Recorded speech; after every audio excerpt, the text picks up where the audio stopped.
The Black Monk by Anton Chekhov, translated by Robert Edward Crozier Long. Part 2, Chapters 6 through 9. Chapter 6. When he learned from Kovrin that not only had a romance resulted, but that a wedding was to follow, Yegor Semyonovitch walked from corner to corner and tried to conceal his agitation. His hands shook, his neck seemed swollen and purple. He ordered the horses to be put into his racing droshky and drove away. Tanya, seeing how he whipped the horses and how he pushed his cap down over his ears, understood his mood, locked herself into her room, and cried all day. In the orangery the peaches and plums were already ripe. The packing and dispatch to Moscow of such a delicate load required much attention, trouble, and bustle. Owing to the heat of the summer, every tree had to be watered. The process was costly in time and working power, and many caterpillars appeared, which the workmen, and even Yegor Semyonovitch and Tanya, crushed with their fingers to the great disgust of Kovrin. The autumn orders for fruit and trees had to be attended to, and a vast correspondence carried on. And at the very busiest time, when it seemed no one had a free moment, work began in the fields and deprived the garden of half its workers. Yegor Semyonovitch, very sunburnt, very irritated, and very worried, galloped about, now to the garden, now to the fields, and all the time shouted that they were tearing him to bits, and that he would put a bullet through his brain. On top of all came the bustle over Tanya's trousseau, to which the Pototskys attributed infinite significance. With the eternal snipping of scissors, rattle of sewing machines, smell of flat irons, and the caprices of the nervous and touchy dressmaker, the whole house seemed to spin round. And to make matters worse, visitors arrived every day, and these visitors had to be amused, fed, and lodged for the night. Yet work and worry passed unnoticed in a mist of joy. Tanya felt as if love and happiness had suddenly burst upon her, although ever since her 14th year she had been certain that Kovrin would marry nobody but herself. She was eternally in a state of astonishment, doubt, and disbelief in herself. At one moment she was seized by such great joy that she felt she must fly away to the clouds and pray to God. But a moment later she remembered that when August came she would have to leave the home of her childhood and forsake her father, and she was frightened by the thought, God knows whence it came, that she was trivial, insignificant, and unworthy of a great man like Kovrin. When such thoughts came, she would run up to her room, lock herself in, and cry bitterly for hours. But when visitors were present, it broke in upon her that Kovrin was a singularly handsome man, that all the women loved him and envied her, and in these moments her heart was as full of rapture and pride as if she had conquered the whole world. When he dared to smile on any other woman, she trembled with jealousy, went to her room, and again tears. These new feelings possessed her altogether.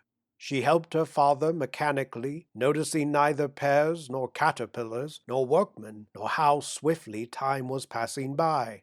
Yegor Semyonovitch was in much the same state of mind. He still worked from morning to night, flew about the gardens, and lost his temper, but all the while he was wrapped in a magic reverie. In his sturdy body contended two men, one the real Yegor Semyonovitch, who when he listened to the gardener Ivan Karlovitch's report of some mistake or disorder, went mad with excitement and tore his hair, and the other the unreal Yegor Semyonovitch, a half-intoxicated old man who broke off an important conversation in the middle of a word, seized the gardener by the shoulder, and stammered, "You may say what you like, but blood is thicker than water. His mother was an astonishing, a most noble, a most brilliant woman. It was a pleasure to see her good, pure, open angel face. She painted beautifully, wrote poetry, spoke 5 foreign languages, and sang. Poor thing, heaven rest her soul, she died of consumption."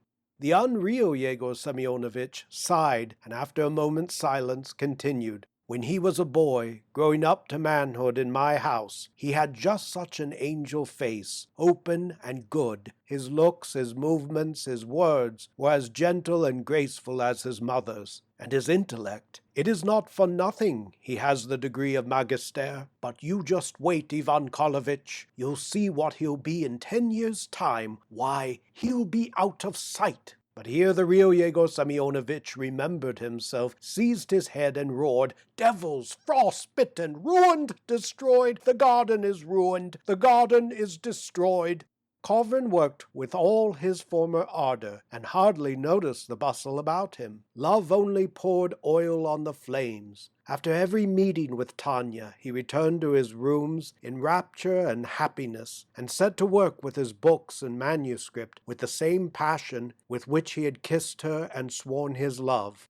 What the black monk had told him of his election by God, of eternal truth, and of the glorious future of humanity gave to all his work a peculiar, unusual significance. Once or twice every week, either in the park or in the house, he met the monk and talked with him for hours. But this did not frighten, but on the contrary delighted him, for he was now assured that such apparitions visit only the elect and exceptional who dedicate themselves to the ministry of ideas.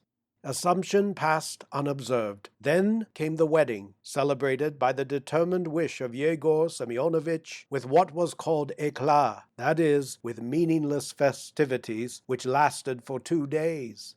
3,000 rubles were consumed in food and drink, but what with the vile music, the noisy toasts, the fussing servants, the clamor, and the closeness of the atmosphere, no one appreciated the expensive wines or the astonishing hors d'oeuvres specially ordered from Moscow. Chapter 7. One of the long winter nights, Kovrin lay in bed reading a French novel. Poor Tanya, whose head every evening ached as the result of the unaccustomed life in town, had long been sleeping, muttering incoherent phrases in her dreams. The clock struck 3. Kovrin put out the candle and lay down, lay for a long time with closed eyes, unable to sleep, owing to the heat of the room and Tanya's continued muttering. At 4:30 he again lighted the candle. The black monk was sitting in a chair beside his bed. "Good night," said the monk, and then, after a moment's silence, asked, "What are you thinking of now?" "Of glory," answered Kovrin. "In a French novel which I have just been reading, the hero is a young man who does foolish things, and dies from a passion for glory. To me this passion is inconceivable." "Because you are too clever. You look indifferently on fame as a toy which cannot interest you." "That is true." "Celebrity has no attractions for you. What flattery, joy, or instruction can a man draw from the knowledge that his name will be graven on a monument, when time will efface the inscription sooner or later? Yes, happily there are too many of you for brief human memory to remember all your names." "Of course," said Kovrin, "and why remember them? But let us talk of something else, of happiness, for instance. What is this happiness?" When the clock struck 5, he was sitting on the bed, with his feet trailing on the carpet, and his head turned to the monk, and saying, "In ancient times a man became frightened at his happiness, so great it was, and to placate the gods laid before them in sacrifice his beloved ring. You have heard. Now I, like Polycrates, am a little frightened at my own happiness. From morning to night I experience only joy. Joy absorbs me and stifles all other feelings. I do not know the meaning of grief, affliction, or weariness. I speak seriously. I am beginning to doubt."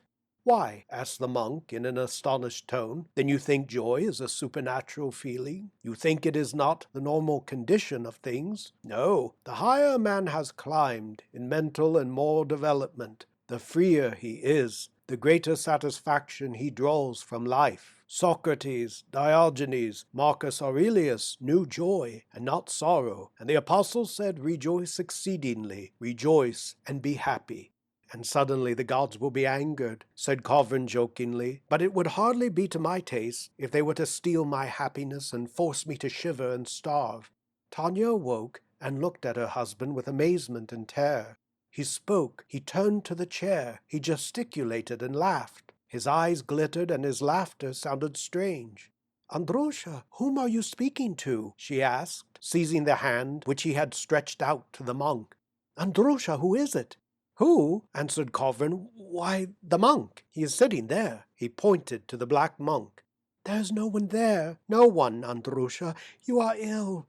Tanya embraced her husband and, pressing against him as if to defend him against the apparition, covered his eyes with her hand.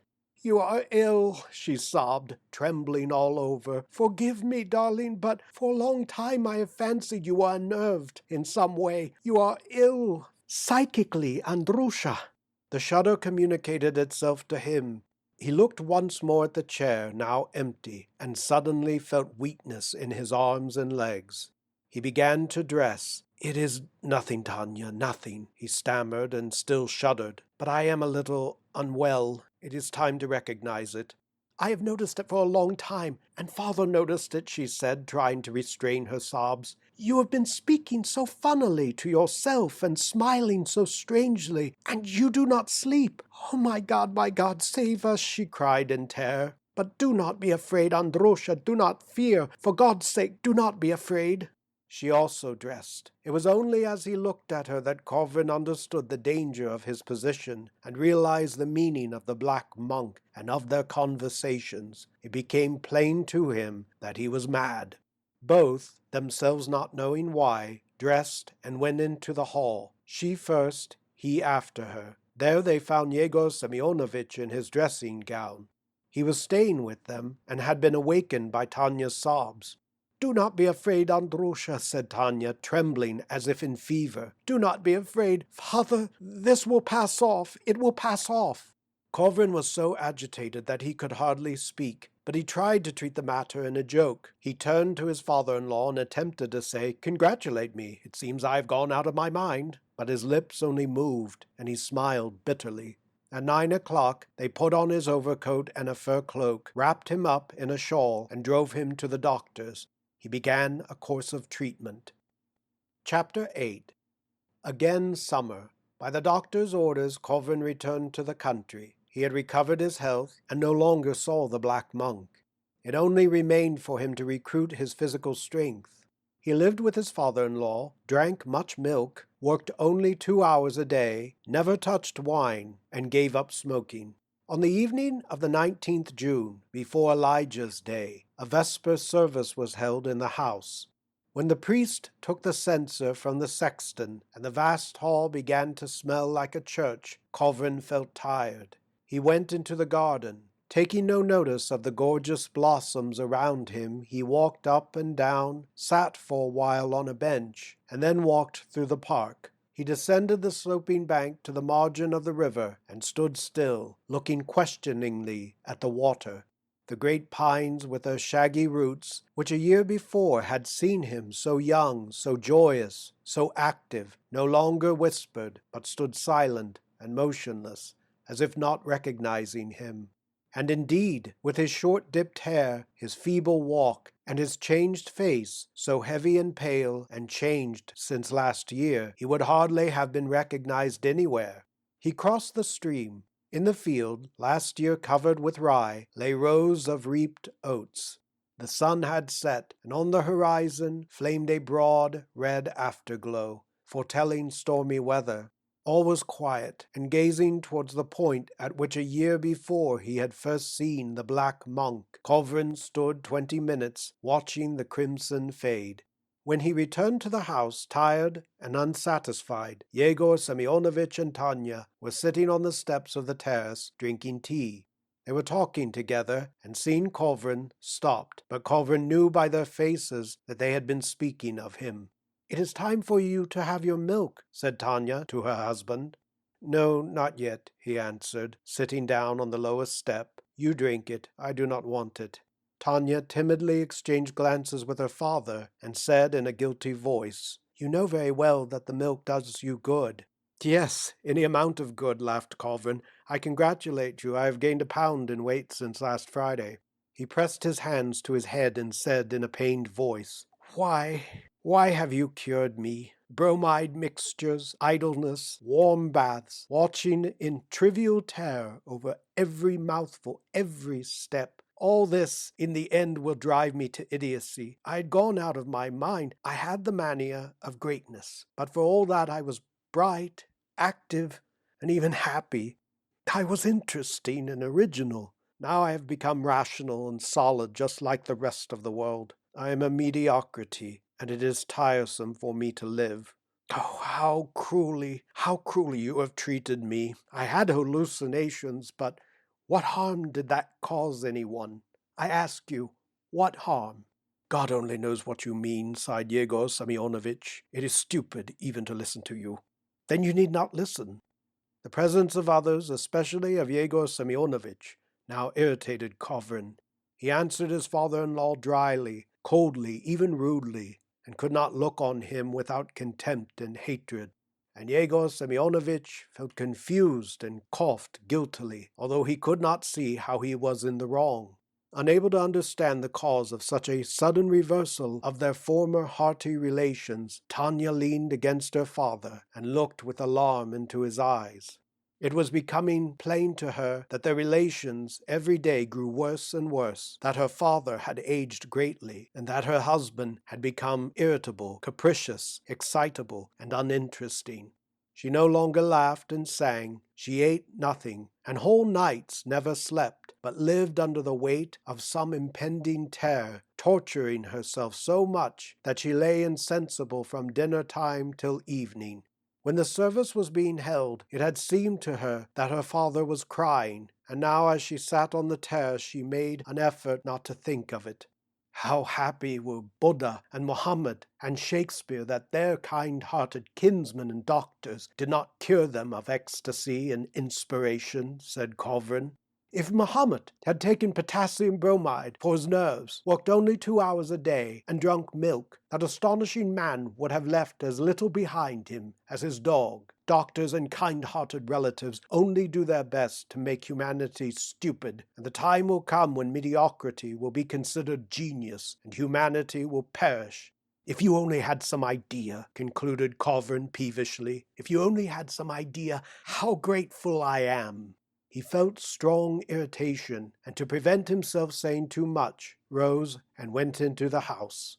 It was a windless night, and into the window was borne the smell of tobacco plants and jalap.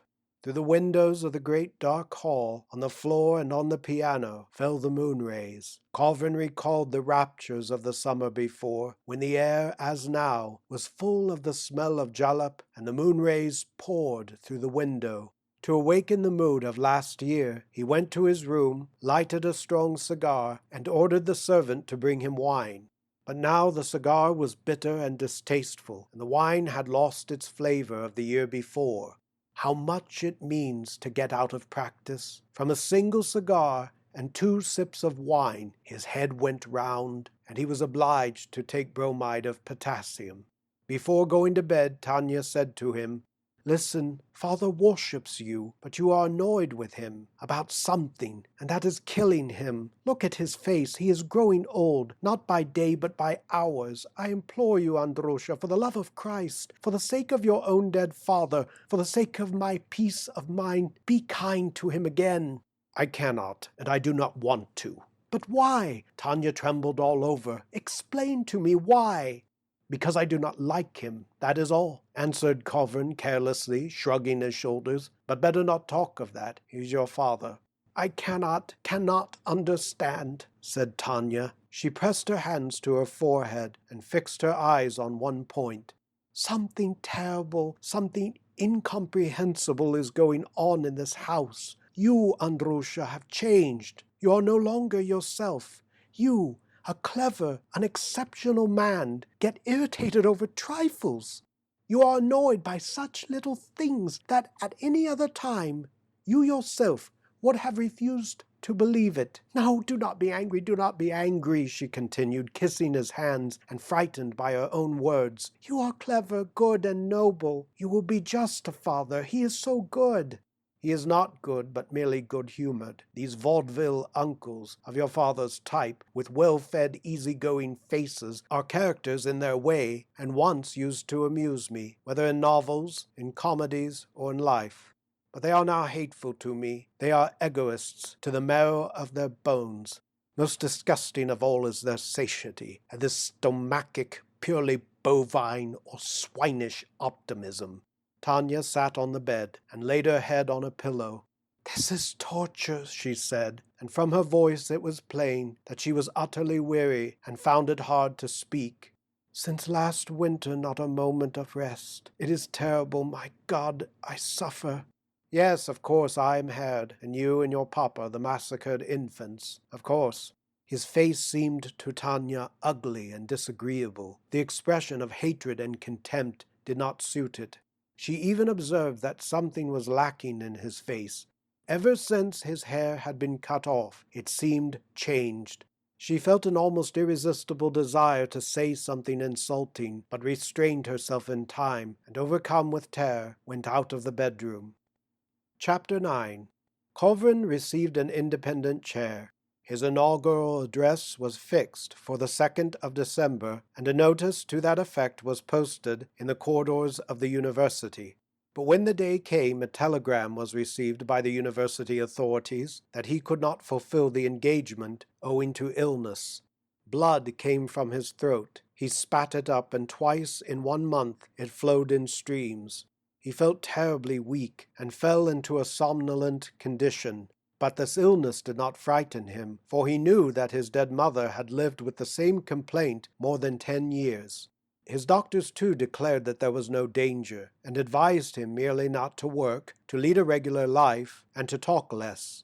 In January the lecture was postponed for the same reason, and in February it was too late to begin the course. It was postponed till the following year.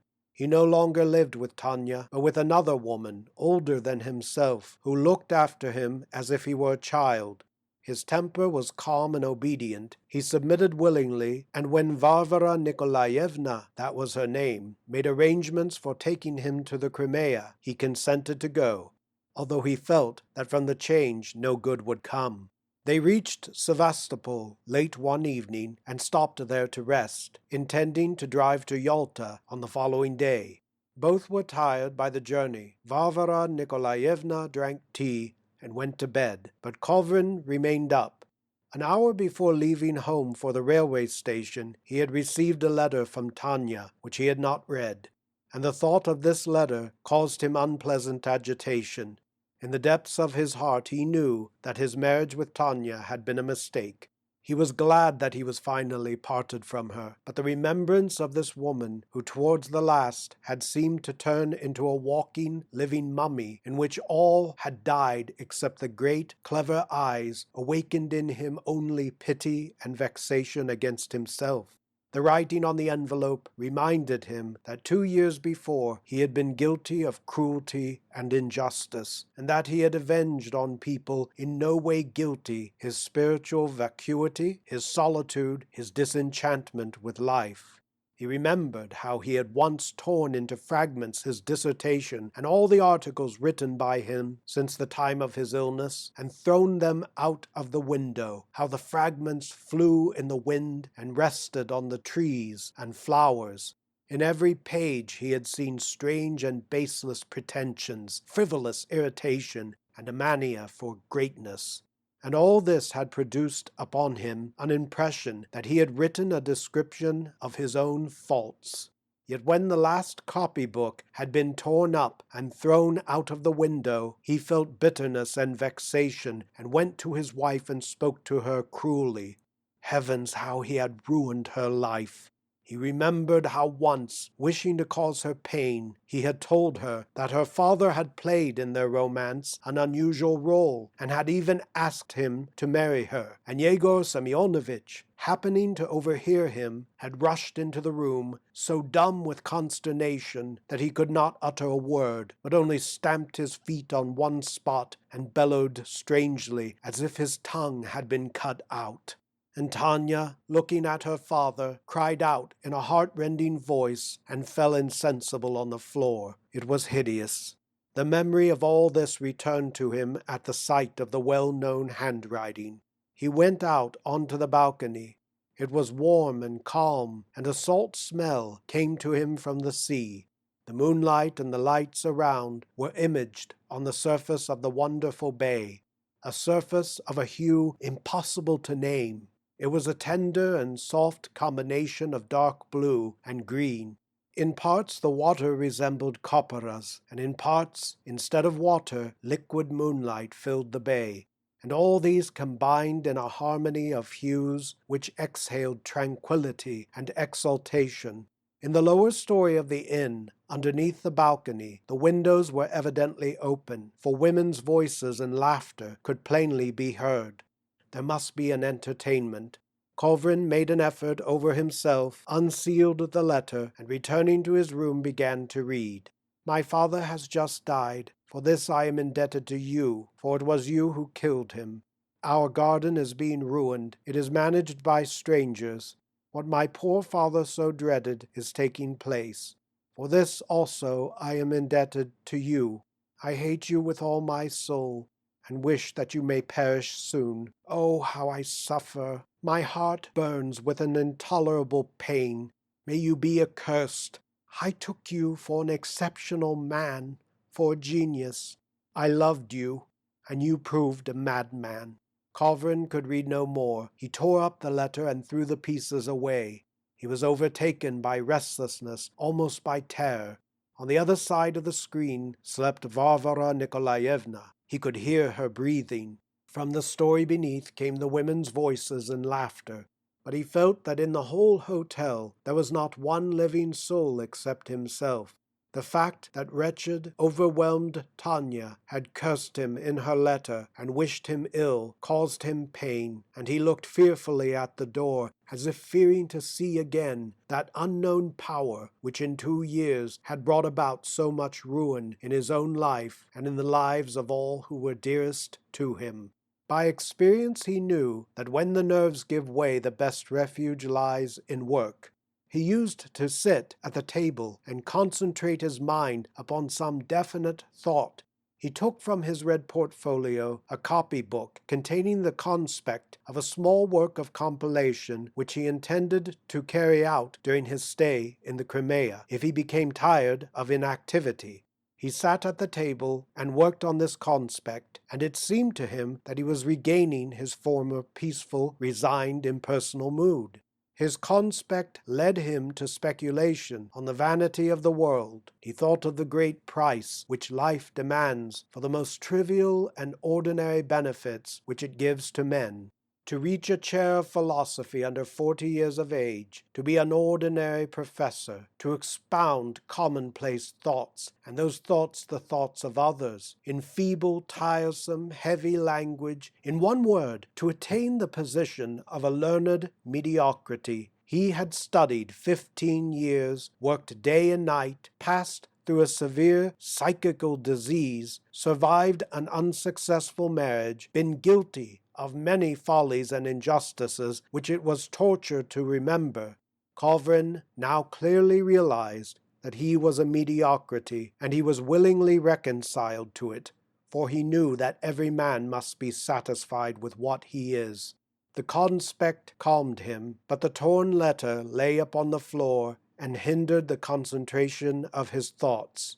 He rose, picked up the fragments, and threw them out of the window. But a light wind blew from the sea, and the papers fluttered back onto the window sill. Again he was overtaken by restlessness akin to terror, and it seemed to him that in the whole hotel, except himself, there was not one living soul. He went to the balcony. The bay, as if alive, stared up at him from its multitude of light and dark blue eyes, its eyes of turquoise and fire, and beckoned him. It was warm and stifling. How delightful, he thought, to bathe. Suddenly, beneath the balcony, a violin was played, and 2 women's voices sang. All this was known to him. The song which they sang told of a young girl, diseased in imagination, who heard by night in a garden mysterious sounds, and found in them a harmony and a holiness incomprehensible to us mortals. Colvin held his breath, his heart ceased to beat, and the magical ecstatic rapture, which he had long forgotten, trembled in his heart again. A high black pillar, like a cyclone or waterspout, appeared on the opposite coast. It swept with incredible swiftness across the bay towards the hotel. It became smaller and smaller, and Kovrin stepped aside to make room for it. The monk, with uncovered gray head, with black eyebrows, barefooted, folding his arms upon his chest, swept past him and stopped in the middle of the room. "Why did you not believe me?" he asked, in a tone of reproach, looking carelessly at Kovrin. "If you had believed me when I said you were a genius, these last 2 years would not have been passed so sadly and so barrenly." Kovrin again believed that he was the elected of God and a genius. He vividly remembered all his former conversation with the black monk and wished to reply, but the blood flowed from his throat onto his chest, and he, not knowing what to do, moved his hands about his chest till his cuffs were red with the blood. He wished to call Varvara Nikolaevna, who slept behind the screen, and making an effort to do so, cried, "Tanya!" He fell on the floor, and raising his hands again, cried, "Tanya!" He cried to Tanya, cried to the great garden with the miraculous flowers, cried to the park, to the pines with their shaggy roots, to the rye field, cried to his marvelous science, to his youth, his daring, his joy, cried to the life which had been so beautiful. He saw on the floor before him a great pool of blood, and from weakness could not utter a single word. But an inexpressible, infinite joy filled his whole being. Beneath the balcony the serenade was being played, and the black monk whispered to him that he was a genius, and died only because his feeble, mortal body had lost its balance, and could no longer serve as the covering of genius.